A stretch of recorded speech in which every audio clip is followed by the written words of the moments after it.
নিরামিষ দিনে বা যে কোনো দিনই তোমরা এঁচোড়ের এই নিরামিষ রান্নাটা একবার খেয়ে দেখো, অন্যরকম স্বাদে, খেতেও কিন্তু দুর্দান্ত হয়। তো ছোট্ট একটা ভিডিও, তোমরা শুরু থেকে শেষ পর্যন্ত আমার সাথেই থাকো। আর কিভাবে আমি এই নিরামিষ এঁচোড়টা রান্না করছি একদম ঘরোয়া মশলায়, ঘরোয়া পদ্ধতিতে।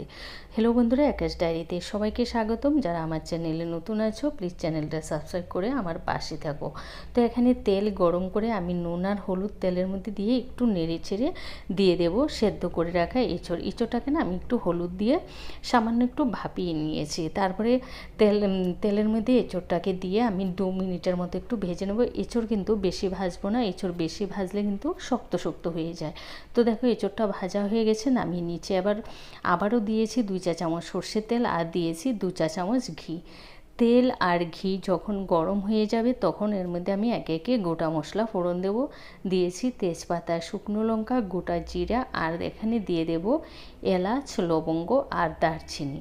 এলাচ, এই সমস্ত গোটা মশলাগুলোকে দিয়ে আমি একটু নেড়ে ছেড়ে নেব। মশলাগুলো থেকে যখন সুন্দর একটা ফ্লেভার আসবে, তারপরে গ্যাসটা কিন্তু একদম কমানো আছে। তারপরে এর মধ্যে দিয়ে দেব কাশ্মীরি লঙ্কার গুঁড়ো, তারপরে দিয়েছি একটু লাল লঙ্কার গুঁড়ো, হলুদ আর নুন দিয়ে মশলার মধ্যে একটু নেড়ে ছেড়ে মশলা তেলের সাথে ভালো করে মিশিয়ে এর মধ্যে দিয়ে দিচ্ছি 2 চা চামচ আদা বাটা।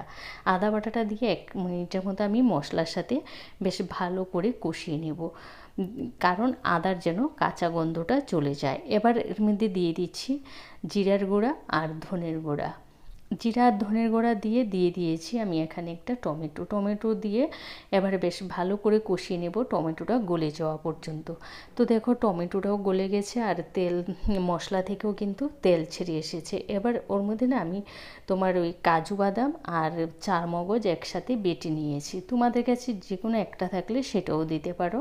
তো আমি এখানে কাজু বাদাম আর চারমগজ দিয়েছি। আর তোমাদের কাছে টমেটো না থাকলে সেক্ষেত্রে কিন্তু টক দিয়েও দিতে পারো।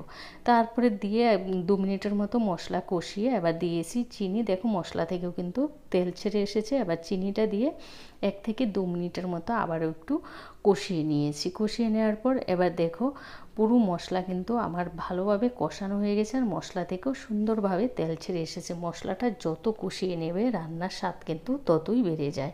এবার ওই যে এঁচোড়টা ভেজে রেখেছিলাম সেই ভাজা এঁচোড়টাকে দিয়ে দেবো। এঁচোড় কিন্তু আমার প্রায় 80%ই সেদ্ধ হয়ে গেছে।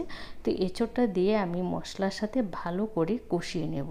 মশলার সাথে ভালো করে 2 থেকে 3 মিনিট কষিয়ে নেওয়ার পর এখানে দিয়েছি গরম জল। গরম জলটা দিয়ে তারপরে ভালো করে মিশিয়ে ঢেকে রান্না করে নেব। তোমার এতটা আমি গ্রেভি রাখবো না, একটু কষা কষা করব। তো দেখো গ্রেভিটা একদম মাখা মাখা যখন হয়ে আসবে তখন নামানোর আগে আমি দিয়ে দেব ঘি। এখানে ঘি দিয়েছি 2 চা চামচ। 2 চা চামচ ঘি দিয়ে দেব গরম মশলা গুঁড়া। ঘি গরম মশলা দিয়ে আবারও বেশ ভালো করে মিশিয়ে নেব। ভালো করে মিশিয়ে তোমার আমি ঢাকা চাপা দিয়ে রেখে দেব 2 থেকে 3 মিনিটের মতো। গ্যাসটা কিন্তু অফ করে দিয়েছি। তো দেখো ফিরে এসেছি 2 থেকে 3 মিনিট পর, কতটা সুন্দর হয়েছে আর এটা খেতেও কিন্তু দুর্দান্ত হয়েছে। তোমাদের সাথে পরিবেশন করে দেখাচ্ছি। তোমরা এই পদ্ধতিতে একদম ঘরোয়া মশলা এই এঁচোড়ের রেসিপিটা একবার রান্না করে খেয়ে দেখো। ভিডিওটা ভালো লাগলে তোমাদের আত্মীয় স্বজন, বন্ধুবান্ধব সবার সাথে বেশি বেশি করে শেয়ার করে দিও। আর যারা আমার চ্যানেলে নতুন আছো প্লিজ চ্যানেলটা সাবস্ক্রাইব করে পাশে থাকা বেল আইকনে ক্লিক করে দিও। তোমরা ভালো থেকো, সুস্থ থেকো। আবারও দেখাবো নতুন ভিডিও নিয়ে। টাটা।